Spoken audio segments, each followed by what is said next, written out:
ओम शांति। हर ब्राह्मण आत्मा की दिल की ये गहरी अनुभूति रहती है कि जब बाबा को पाया तो सब कुछ पाया। जब बाबा मेरे साथ है तो चाहे सारी दुनिया अगेंस्ट हो जाए, हमारे विरोधी हो जाए, उस ज़माने की हमें परवाह नहीं रहती। लोग क्या कहेंगे, क्या सोचेंगे, क्यों रोकेंगे, इन बातों की चिंता या इसके लिए सोचने का भी हमारे पास फुर्सत नहीं, क्योंकि बाबा जो प्यार का सागर है, उस प्यार के सागर ने अथाह प्राप्तियों से हमें भरपूर किया है। जीवन में जो कुछ चाहिए था उससे कई गुना बढ़कर बाबा ने हमें दिया है और औरों को भी देना सिखाया। तो जब किसी से कुछ हमें लेना ही नहीं है, बस देना ही देना है, इसलिए जब हर किसी से अपेक्षाएं ख़त्म हो गई, वो जो निगेटिव जिस्मानी आकर्षण थे, कई तरह की जो एक्सपेक्टेशंस थी एक दूसरे के प्रति, वो ख़त्म होती गई। संबंध निभा रहे हैं बहुत आत्मिक स्नेह भरा, स्वार्थ वाला नहीं, किसी से कुछ लेने के लिए नहीं। और इसीलिए एक इतनी सुंदर अवस्था हमारी बनती जाती है, एक रस, जिसे गीता में स्थित प्रज्ञ अवस्था कहा गया है। ना जिसी को मान प्रभावित करता है, ना ही अपमान। निंदा, स्तुति, मान, अपमान, जय, पराजय, हार जीत, सर्दी, गर्मी, हर हर मौसम, हर परिस्थिति, हर हाल में हम एक रस खुशी में आनंद की अवस्था का अनुभव करते हैं। और ये पॉसिबल तभी होता है जब बाबा का निरंतर साथ, उससे एक अटूट संबंध का अनुभव हमारा रहता है। तो ऐसे अनुभवी बनते हुए हम सभी बाबा के ज्ञान रत्नों से भी खुद को भरपूर करते जा रहे हैं, मुरलियों के अध्ययन से। आज भी बाबा की मुरली जो हम सुनेंगे, 19 मार्च 81 की ये मुरली है। इस मुरली में भी बाबा ने रावण के विभिन्न रूप भी बताए हैं। लेकिन अगर हम बाबा की श्रीमत पर चल रहे हैं, अगर मेरा हर कदम बाबा के डायरेक्शन के अनुसार है, बाबा की सेवा में हम बाबा का राइट हैंड बनकर उपस्थित हैं, तो मेरे लिए जिम्मेवार बाबा बन जाता है। हमारी स्थिति को, हमारी अवस्था को बाबा इतना परिपक्व बना देते हैं कि रावण चाहे जो रूप धर के आ जाए, हम पर वार करना तो दूर, आज बाबा ने इतना गारंटी दी है हमें कि वो स्वयं अपनी 10 भुजाओं के साथ आपकी सेवा में उपस्थित हो जाएगा। अब वो 10 भुजाएं कौन सी है, रावण कैसे हमारी सेवा करेगा, बाबा की मुरली में सुनते हैं। मुरली का सार है, विश्व के राज्य अधिकारी कैसे बने। विश्व के राज्य अधिकारी कैसे बने। आज बाप दादा अपने राइट हैंड्स को देख रहे हैं, बैठे बाबा के सामने राइट हैंड बनकर एकाग्रता से सुनेंगे मुरली। आज बाबा अपने राइट हैंड्स को देख रहे हैं, बाबा की कितनी भुजाएं अथक सेवा में तत्पर है। कितनी भुजाएं बाबा की। वैसे सहस्त्र भुजाधारी दिखाया गया है ब्रह्मा को, सहस्त्र का मतलब होता है 1000, लेकिन अब तो देखो लाखों आत्माएं जो ब्राह्मण बन चुकी है, किसी न किसी प्रकार से कहीं न कहीं कोई न कोई सेवा में हर कोई तत्पर है। अपनी अपनी विशेषता, यथा योग्य, यथाशक्ति हर कोई सेवा में लगा हुआ है। तो सभी हो गए ना भुजाएं। अब उन भुजाओं में भी राइट हैंड, राइट हैंड का मतलब होता है भगवान का जिस पर फुल अधिकार हो, जो चाहे सो करवा सके बाबा हमसे।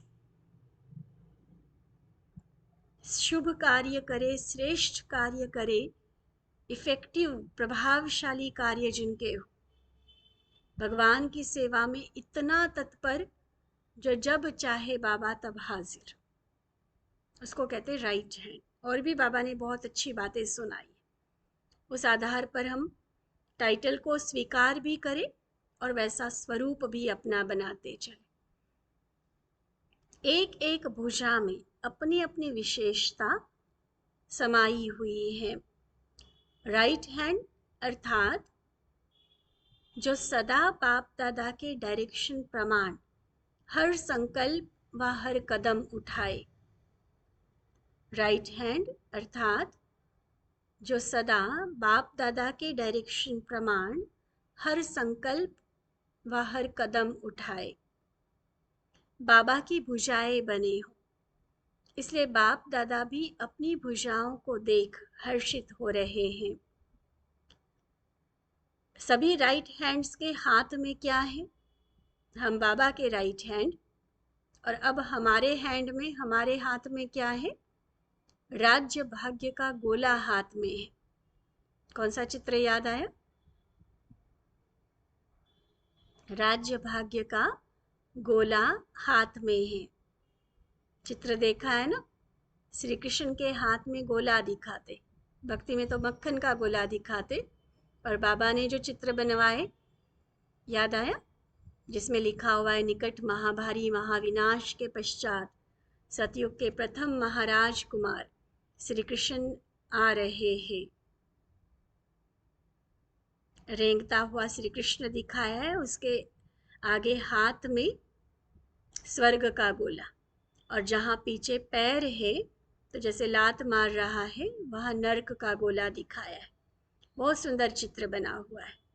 मैं समझती हूँ सबके घर में होना चाहिए ये चित्र भी।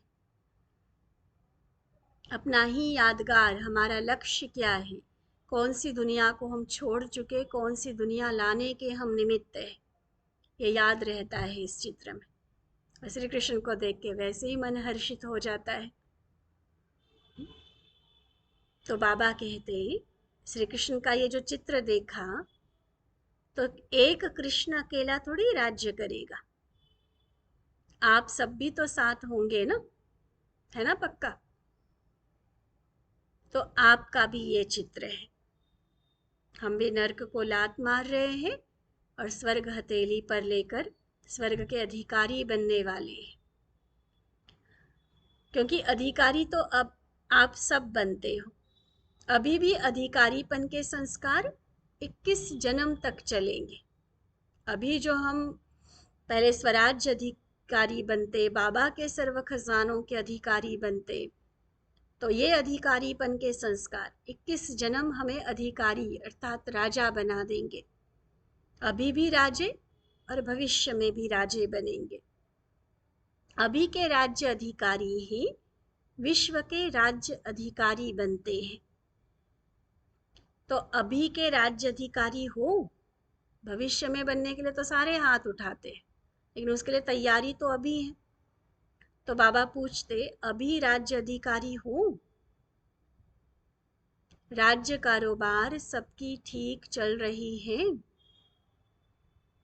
आप सबके राज्य का क्या हाल चाल है?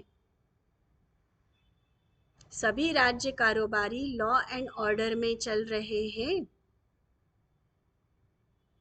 राजा बनकर मस्तक सिंहासन पर बैठकर अपने राज्य का हालचाल लो। मन बुद्धि संस्कार रूपी मंत्रियों को भी पूछो, मेरे कंट्रोल में है? और बाकी जो कार्य करता है, हमारे स्थूल कर्मेंद्रिया सारी, क्या सब ठीक चल रहे हैं? ये अकेले बैठकर अपने आप को पूछने और चेक करने वाला प्रश्न है। अभी भले हम कमेंट में हाँ ना जो भी लिखे या परसेंटेज लिखे, लेकिन बहुत गहराई से खुद की चेकिंग करनी होती है। कुछ प्रश्न बाबा के ऐसे होते हैं जो तुरंत जवाब देना होता है, और कुछ प्रश्न ऐसे होते हैं जो सेल्फ एनालिसिस के लिए, अपनी चार्ट चेक करने के लिए हमें यूज़ करने होते हैं। तो ये डेली चार्ट चेक करने में से, उसमें से प्रश्न है ये, क्या मेरा राज्य कारोबार ठीक चल रहा है? मेरे सभी कारोबारी लॉ एंड ऑर्डर में है? जो भी ईश्वरीय नियम मर्यादाएं बनी हुई है, बाबा के जो डायरेक्शन मिलते हैं, क्या उस अनुसार वो कार्य कर रहे हैं? यहाँ ही अगर कभी कभी के रूलर्स होंगे कि कभी मन कहना मानता, कभी नहीं मानता, कभी मुख धोखा देता तो कभी कान धोखा दे देते, अगर कभी कभी वाले राजे रूलर्स यहाँ होंगे तो वहाँ क्या करेंगे? फिर वहाँ सदा काल के राजे कैसे बनेंगे? वहाँ भी फिर 1-2 जन्म अंत में जाकर राजे बन जाएंगे। बनना 21 जन्मों का है। तो यहाँ फिर कभी कभी का क्यों? सतयुग के लिए कोई कहता है, सतयुग त्रेता के लिए, कि चलो 20 जन्मों में से एक आध किसी जन्म का राजा बन जाएंगे तो चल जाएगा। लक्ष्य क्या रखते? हर जन्म में राजे बनेंगे। आगे तो बनेंगे द्वापर से, लेकिन सतयुग त्रेता में भी हर जन्म में राजा बनना, सदा काल का राजा बनना। तो यहाँ पर कभी कभी ये तो काम नहीं चलेगा ना। यहाँ के संस्कार ही तो वहाँ चलेंगे, इसलिए सदा के राजे पहले यहाँ बनना पड़े। तो रेस कर रहे हो ना सभी से, कितने नंबर तक पहुंचे हो? तो किसी ने बाबा को जवाब दिया दिल तख्त तक, लेकिन उसमें भी बाबा पूछते नंबर कौन सा? फिर भी पुरुषार्थी अच्छे हैं, बाबा फिर भी बच्चों को शाबाश देते कि जो भी पुरुषार्थ कर रहे हो बच्चे, ठीक है, अच्छा है। मर्यादा पुरुषोत्तम के संस्कार भरने का लक्ष्य रखने में अच्छे हैं। सच्ची सीताएं बन लकीर के अंदर रहने के लक्ष्य में अच्छे हिम्मतवान हैं। क्या कह रहे हैं बाबा? मर्यादा पुरुषोत्तम बनना, मर्यादा की लकीर के अंदर रहना, इसमें भी बड़ी लक्ष्य की और हिम्मत की बात होती है। क्योंकि मर्यादाएं बंधन नहीं है, हमारी सेफ्टी की लकीर है। और उन मर्यादाओं में चलते हुए अज्ञानी लोगों का रोकना टोकना तो एक बात है, कई बार ज्ञानी लोग भी एक दूसरे को टोकते, इतना थोड़ी करना होता है, हमने तो बड़ों बड़ों को देखा, इतना कोई नहीं करता, तुम ही ज़्यादा। फिर उसको वहमी बोलना शुरू करेंगे अगर कोई बहुत ज़्यादा मर्यादाओं का ध्यान रखेगा तो। और कई बार ये देखा जाता है कि अज्ञानियों का रोकना टोकना हम सह लेते हैं, उनको इग्नोर भी कर देते हैं, क्योंकि हमें पता है नहीं बाबा ने क्या कहा है, हमें पता है। लेकिन जब ज्ञानी लोग, और उसमें भी कई बार हमसे सीनियर, हमसे बड़े, हमसे पुराने, वो अगर ऐसी बातें बोलते हैं तो कहीं ना कहीं वो संकल्प का जो फाउंडेशन है वो हिलने लगता है कि चलो सारे कर रहे तो हम भी कर लेंगे, कोई बात नहीं, आजकल चलता होगा, पहले नहीं चलता था अब चलता होगा, समय तो बदलता है ना, तो समय के साथ चलना होता है। तो कई मर्यादाओं में हम लूज हो जाते हैं। और बाबा क्या समझा रहे हैं? लक्ष्य और हिम्मत दोनों चीज़, सिर्फ लक्ष्य नहीं, उस लक्ष्य को पूरा करने के लिए हिम्मत भी चाहिए। और हिम्मत ऐसे मामलों में और ज़्यादा चाहिए होती है जब ज्ञानी हमें बहका रहे होते, मिसगाइड कर रहे होते। इसलिए बाबा कहते कि जो जिन बच्चों को बाबा सामने देख रहे हैं उनका तो सर्टिफिकेट बाबा बहुत अच्छा दे रहे हैं। हूँ तो मैं आत्मा भी बाबा के सामने, देखे अपने आप को, क्या बाबा से ये सर्टिफिकेट लेने के योग्य मैं बनी हूँ? जो बाबा मुझे सामने से कहे कि आप बच्चे बहुत अच्छे मर्यादा पुरुषोत्तम, मर्यादा की लकीर के अंदर रहने का लक्ष्य अच्छा लिया हुआ है। फिर बाबा पूछते रावण की अट्रैक्शन में तो नहीं आते हो? रावण के बहुरूपों को अच्छी तरह से जानते हो ना? रावण के भी नॉलेजफुल बन गए हो ना? बाबा कहते नॉलेज कम होने के कारण ही रावण अपना बना सकता है। क्या दिखाते रामायण में? सीता परख नहीं पाई ना कि ये मायावी रावण है, उसको वो भिक्षुक समझ बैठी, और इसलिए उसको भिक्षा देने के खातिर रहमदिल बनकर मर्यादा की लकीर के लक्ष्मण रेखा के बाहर आ गई। तो बाबा कहते ऐसे परख शक्ति, नॉलेज की शक्ति कम जब हो जाती है ना, तब रावण हमें उठा के फिर शोक वाटिका में ले जाता है, उसको वार करने का चांस मिल जाता है, लुभा लेता है वो हमें। इसलिए रावण के बहुरूपों को जानना अति आवश्यक है, चाहे फिर सोने का चाहे हीरे का रूप धारण करे। नॉलेजफुल के आगे वह नजदीक भी नहीं आ सकते। नॉलेज की कमी होती है तो वो अपना बना लेता है। फिर कई बार इतने सुखदाता बाप को भी कई फारकती देकर चले जाते रावण के राज्य में। इसलिए बाबा सावधान कर रहे हैं, कई बहुरूपों से रावण आएगा, अट्रैक्ट करेगा, आकर्षित करने की कोशिश करेगा, मन को लुभाएगा, बहकावे में लाएगा। तो नॉलेज है क्लियर कि किन किन रूपों में रावण आ सकता है। बाबा पूछते आपके पास रावण आता है? वार करने नहीं आए, सिखाने आए। भले रावण को भी आप सब आधा कल्प के मित्र बड़े प्यारे लगते हो। वैसे कोई 2-4 दिन भी कहीं ट्रिप पे जाते हैं, आपस में साथ बन जाता है, बड़ी अच्छी दोस्ती हो जाती है, फिर छोड़ना नहीं चाहते एक दूसरे को। यहाँ रावण के साथ तो आधा कल्प 2500 वर्ष से हम रह रहे, तो वो भी हमारी दोस्ती तोड़ना नहीं चाहता। फिर खींचता रहता है। फिर क्या करेंगे? निभाएंगे दोस्ती उसके साथ? बाबा पूछते रावण के साथ मित्रता निभाएंगे? तो सबका एक ही जवाब है। क्या जवाब? नहीं, क्योंकि वो दोस्त के रूप में सबसे बड़ा दुश्मन है हमारा। कहलाता भले दोस्त रहा हो, लेकिन सारा तो कंगाल कर दिया। जितने खजाने भरतू करके बाबा ने दिए थे सारे लूट लिए। न सिर्फ कंगाल किया, लेकिन कितना दुखी, कितना पतित बना दिया हमें। तो दोस्त है क्या रावण? नहीं, बिल्कुल नहीं। सबसे बड़ा दुश्मन रावण, 5 विकार।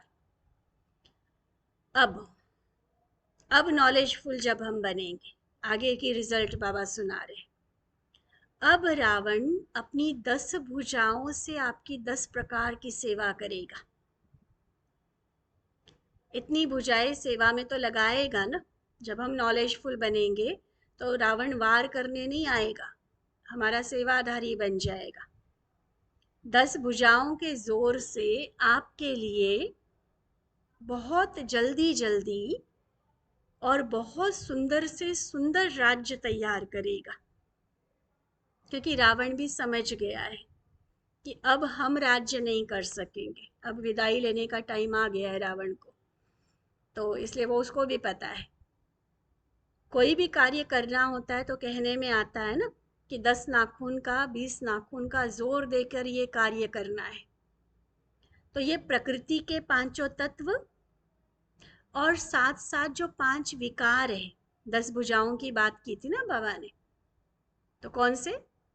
प्रकृति के 5 तत्व और ये जो 5 विकार है, ये ट्रांसफर होकर 5 विशेष दिव्य गुणों के रूप में आपकी सेवा के लिए आएंगे। प्रकृति तो सेवाधारी बनेगी ही बनेगी, 5 विकार भी ट्रांसफर होकर कि एक्चुअली अपने ओरिजिनल दिव्य रूप में आकर हमारी सेवा में उपस्थित होंगे। बाबा ने इसके लिए पहले एक बार मुरली सुनाई हुई है कि किस तरह से जो काम विकार है वो शुभ कामना में परिवर्तित होगा। क्रोध जो है वो रहम, शांति का रूप लेगा। मोह शुद्ध स्नेह, आत्मिक प्यार में बदलेगा। लोभ संतुष्टता का रूप ले लेगा। अप्राप्त नहीं कोई वस्तु, इच्छा मात्रम अविद्या की स्थिति। और अहंकार के बदले शुद्ध स्वमान की स्थिति रहेगी। तो 5 विकार रूप बदली करके दिव्य रूप, दिव्य गुणों के रूप में आपकी सेवा में उपस्थित होंगे। फिर तो रावण को धन्यवाद देंगे ना। रावण की बहुत सेना आपके लिए कितनी मेहनत कर रही है, देखो कितने लगे हुए हैं, देखते हो। विदेश में तो विज्ञान द्वारा कितनी तैयारियां कर रहे हैं। विनाश के साधन भी तैयार हो रहे, तो साइंस को रिफाइन करते हुए स्वर्ग में काम आने वाली चीजों की तरफ भी चल रहे हैं। पीछे देखा होगा उड़ती हुई कार, मतलब ऐसी कार बनाई गई है, ठीक है, मार्केट में अभी उस तरह से नहीं आई है, लेकिन साइंटिस्ट ने बहुत सफल तरीके से उस कार का निर्माण कर दिया है। वो जमीन पे भी चलती है, पानी में भी नाव की तरह चलेगी और हवा में भी उड़ेगी, और बड़ी सुंदर सी कार बनाकर तैयार की है। किसी किसी ने देखा होगा वीडियो उसका भी। तो ये सतयुग की ओर जा रहे हैं, तो साइंटिस्ट कितने लगे हुए, बीके थोड़ी ना रिसर्च कर रहे हैं। रावण की सेना लगी हुई है सारी, मेहनत वो करेंगे और राज्य हम पाएंगे। तो इसलिए बाबा कहते हैं कि रावण भी आपकी सेवा में उपस्थित है, बस आकर्षित नहीं होना रावण पर, शक्तिशाली नॉलेजफुल बनकर भले सेवा कराते रहना रावण से। तो देखते हो ना कि कितनी तैयारियां चल रही हैं। ये सब किसके लिए हो रहा है? बोलो बोलो, हमारे लिए। और थोड़ी किसी को राज्य मिलना है। स्वर्ग का राज्य भाग्य, अभी अभी बाबा ने चित्र याद कराया था, किसके हाथ में स्वर्ग का गोला? हमारे हाथ में। तो ये जो सारी तैयारियां हो रही है, हमारे लिए हो रही है। फिर बाबा कहते, इन सब बच्चों ने धैर्यता का गुण बहुत अच्छा दिखाया है। ऑस्ट्रेलिया पार्टी बाबा के सामने है, तो धैर्यता का गुण बहुत अच्छा दिखाया है। इसलिए बाप दादा आज विशेष पिकनिक आप सबसे करेंगे। हर एक स्थान की अपनी अपनी विशेषता है। सुनते हैं ना हम वाणियों में, भारत में भी अलग अलग जोन वाले हैं, तो बाबा वैसे उनकी विशेषता बताएंगे। माताएं हैं, उनकी अपनी विशेषता होती है। कुमारों को कुमारियों को बाबा अलग तरीके से मोटिवेट करेंगे। गृहस्थी युगल कोई है, उनको अपने हिसाब से, पांडवों को अपने हिसाब से, हर एक में विशेषताएं। और इसी तरह से विदेश के भी जब ग्रुप रहते हैं, इसके पहले की मुरलियों में भी हम सुन चुके, कभी लंदन है बाबा के सामने, कभी फ्रांस है, कभी जर्मनी है, कभी अमेरिका है, आज ऑस्ट्रेलिया है। तो हर एक स्थान की बाबा कहते हैं अपनी अपनी विशेषता है। विशेष बच्चे जहाँ से निकले तो जरूर स्थान भी विशेष हुआ ना। जो औरों को चांस दिया, तो ऐसे चांसलर्स बनने के लिए बाप दादा सभी को एक विशेष गिफ्ट दे रहे हैं। पहले बाकी देश वाले, क्योंकि आप सभी डेट देख रहे हैं, बाबा 13 को भी आए, फिर 16 को आए, 17 को आए, 18 को आए, आज 19 की मुरली हम सुन रहे हैं। तो विदेशों के ग्रुप बाबा के पास पहुंचे हुए हैं, लेकिन बाबा से मिलन में एक एक अलग अलग ग्रुप मिल रहे हैं बाबा को, या जैसा टर्न बाय टर्न दिया होगा, बड़ों ने जैसे सिस्टम बनाया होगा। तो बाकी सारे ग्रुप मिल चुके, अब ऑस्ट्रेलिया वाले मिल रहे हैं। तो इसलिए बाबा ने क्या कहा, एक तो धैर्यता की तारीफ की बाबा ने, और दूसरा ये कहा कि देखो औरों को पहले चांस दिया, तो आप बन गए चांसलर, और बाबा स्पेशल आपके साथ पिकनिक करेंगे, स्पेशल मिलन मनाएंगे, एक्स्ट्रा प्यार बरसाएंगे बाबा। तो क्या गिफ्ट दे रहे हैं बाबा? चांसलर, दूसरों को चांस देकर चांसलर जो बने, तो बाबा भी स्पेशल गिफ्ट दे रहे हैं उनको,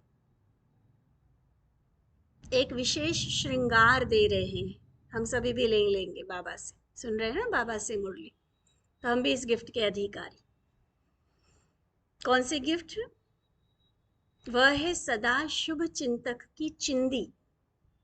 एक होती है बिंदी और एक होती है चिंदी। बिंदी तो होती है जो आत्मा के, हम बताते हैं कि आत्मा की निशानी है।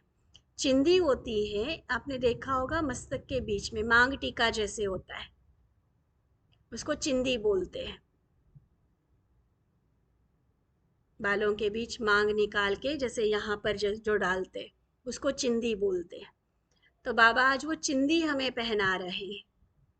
ताज के साथ साथ ये चिंदी जरूर होती है। जैसे आत्मा बिंदी चमक रही है, ऐसे मस्तक के बीच यह चिंदी की मणि भी चमक रही है। चिंदी समझ में आई, लेकिन कौन सी चिंदी दी? श्रृंगार क्लियर हुआ ना? मांग टीका की तरह उसको चिंदी कहा बाबा ने, लेकिन कौन सी चिंदी? शुभ चिंतक बनने की।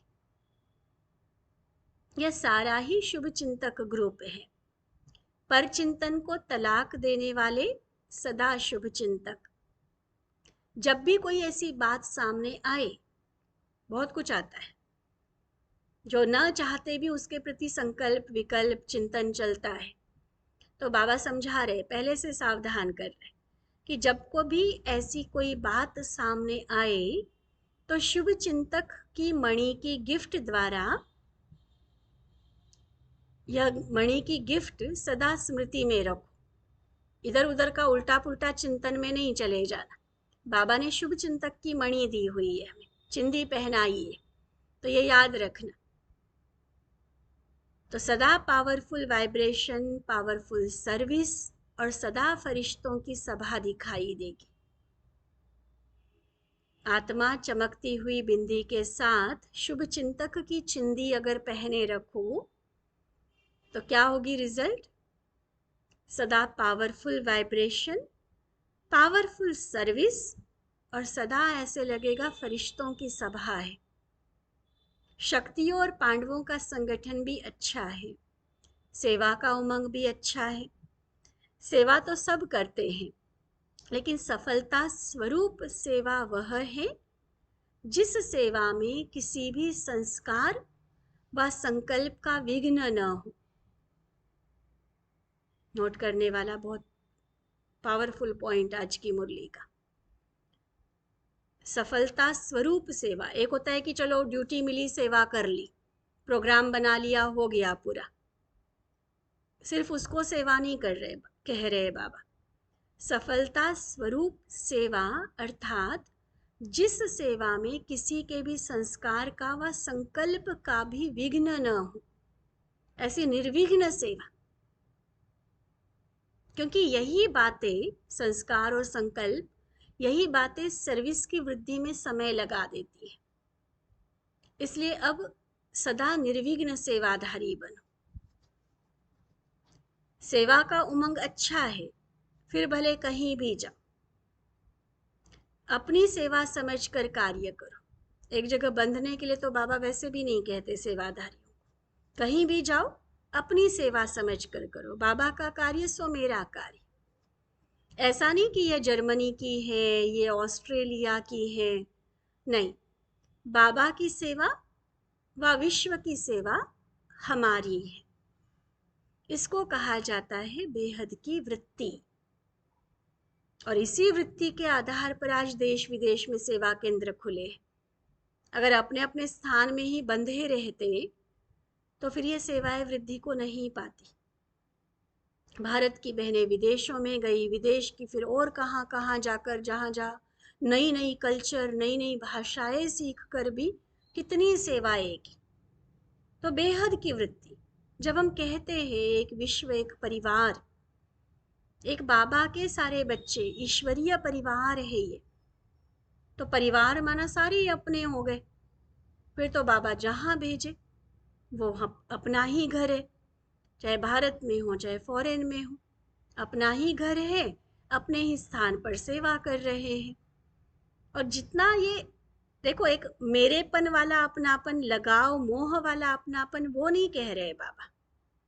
डिफरेंस सेंस में ध्यान से समझ कर करेंगे, नहीं तो कई इसमें कंफ्यूज हो जाएंगे कि कई बार बाबा कहता है मेरा समझो नहीं, और आज कह रहा है कि मेरा समझो। मोह लगाव आसक्ति वाला जो मेरापन होता है, बिलोंगिंगनेस की, मैं ही मालिक हूँ इसका, मैं ही हूँ सब कुछ, तो उसमें जो बुद्धि फंस जाती है, उस मेरेपन को तो छोड़ना है।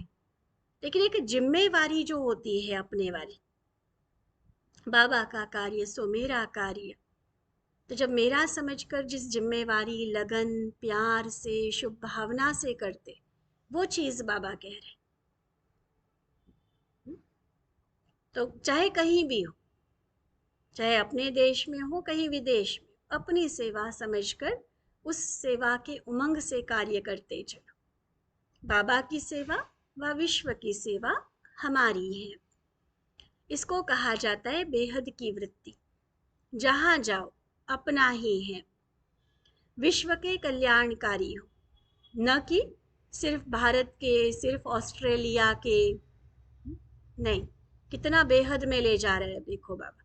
हद के बंधन, हद की सीमाएं, हद की दीवारों से पार सारा विश्व हमारा है, तो हम पूरे विश्व के कल्याणकारी। ये तो निमित्त सेवा की वृद्धि के कारण नियम बनाए हैं, चलो आपस में क्लैशेस ना हो, एक एरिया की जिम्मेवारी रहे। तो इसलिए बाबा ने भले जोन बना के दिए, सेंटर्स बना के दिए, विदेश में रीजन्स कहा जाता है, तो उस रीजन के वो कोऑर्डिनेटर्स कहलाते हैं। तो वो अलग बात है, एक सिस्टम होना चाहिए, एक डिसिप्लिन होना चाहिए, एक व्यवस्था बनाने के हिसाब से बाबा ने वो नियम भी बनाए, वो भी ज़रूरी है, ताकि पता चले कि कौन जिम्मेवार है, किसने सेवाओं के डिसीजंस लेने हैं। कई तरह के गवर्नमेंट के साथ कारोबार होते हैं, तो उस हिसाब से निमित्त तो किसी को बनाना पड़ता है ना, वो अलग बात है, ताकि उसके आधार पर जिम्मेवार समझकर सेवा की वृद्धि वो कर सके, अच्छी तरह से सेवा संभाल सके, इसलिए निमित्त बनाए, बाकी बंधे रहने के लिए नहीं।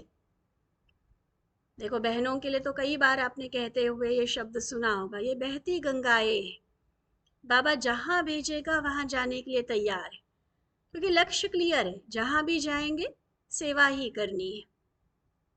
तो ये वृत्ति, इसको कहते हैं बेहद की वृत्ति। तो अब आगे क्या करना है, सेवा केंद्र भी खोले, गीता पाठशाला भी खोली, अब क्या करेंगे? तो किसी ने जवाब दिया बाबा को, सूक्ष्म सेवा। बाबा कहते सूक्ष्म सेवा के साथ साथ और भी कुछ करना है, ऐसा नहीं कि हो गई सेवा तो बैठ गए बस। स्थूल रूप का भी बाबा एक सिस्टम बता रहे हैं। अभी कोई ऐसा वीआईपी लाओ जो भारत की सरकार को उनका स्वागत करना पड़े, और आए, बहुत आए।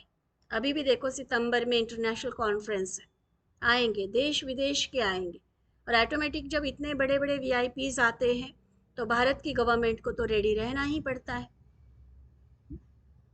गवर्नमेंट तक आवाज जाना अर्थात आवाज बुलंद होना। अब विदेश में से कोई भी स्थान ऐसी सेवा करके दिखा, न चाहते भी भारत वालों के कानों में जबरदस्ती भी आवाज पड़े, नहीं सुनना, नहीं देखना चाहते हुए पूर्व के कुछ ऐसे ऐसे अनुमान, वहम मन में पाल रखे, गलत फहमियाँ हैं, उस कारण से कहीं नहीं भी देखना चाहे, नहीं भी सहयोग देना चाहे, लेकिन ऐसे बड़े बड़े लोगों को लाओ जो ना चाहते भी करना पड़े, देखना भी पड़े, सुनना भी पड़े, सहयोग भी देना पड़े, जैसे कुंभकर्ण के चित्र में दिखाते हो ना। क्या दिखाते, याद आया? हमने तो लाइव चैतन्य झांकियां भी बनाई हुई है कुंभकर्ण की। क्या दिखाते? अमृत कान में डाल रहे हैं। तो ऐसी सेवा हो तब कहेंगे कि विदेश का आवाज भारत तक पहुंचा। अभी छोटी छोटी तुतारियों तक पहुंचे हो, वो छोटे छोटे होते ना पिपनियाँ सी बजाने वाली तुतारी, अभी वहां तक पहुंचे, उसकी कोई बहुत आवाज नहीं होती है। अब बिगुल बजाना पड़ेगा, बुलंद आवाज करनी पड़ेगी, फिर आप सबको बाप दादा बहुत अच्छी गिफ्ट देंगे। जब ऐसा आवाज निकलेगा तब जय जयकार होगा, शहनाइयाँ बजेंगी। नहीं तो भारत के कुंभकर्ण ऐसे सहज जागने वाले नहीं है। अब तो सिर्फ क्या कह करके खर्राटे मारते रहते हैं, हम जगाते हैं, अच्छा कुछ है ठीक है, फिर सो जाते हैं। होता है ना यही हाल। बड़े बड़े कुंभकर्ण, बड़े बड़े नेताओं और सेलिब्रिटीज़ की बात छोड़ो, हम जो आम तौर पर भी जिनकी सेवा करते ना, उनमें भी यही हाल है। किसी प्रोग्राम में बुला लिया, मधुबन ले गए, कोई शिविर करा दिया, कोर्स करा दिया, फिर जाकर सो जाते। मतलब अभी जगाने वालों में उतनी पावर नहीं है। बाबा का भाव ये है कहने का, छोटी छोटी तुतारियां बजाते हो, हल्का सा जाग जाते और फिर खराटे लेकर सो जाते। अच्छे से जगाओ जो दोबारा नींद ही न आए उनको, एकदम आत्मा जागती ज्योति बन जाए। तो ऐसी हिम्मत रखो, हिम्मत रखो। करवाना तो बाबा ने ही है सब कुछ, हम तो हिम्मत के ही मार्क्स ले लेते हैं सारे।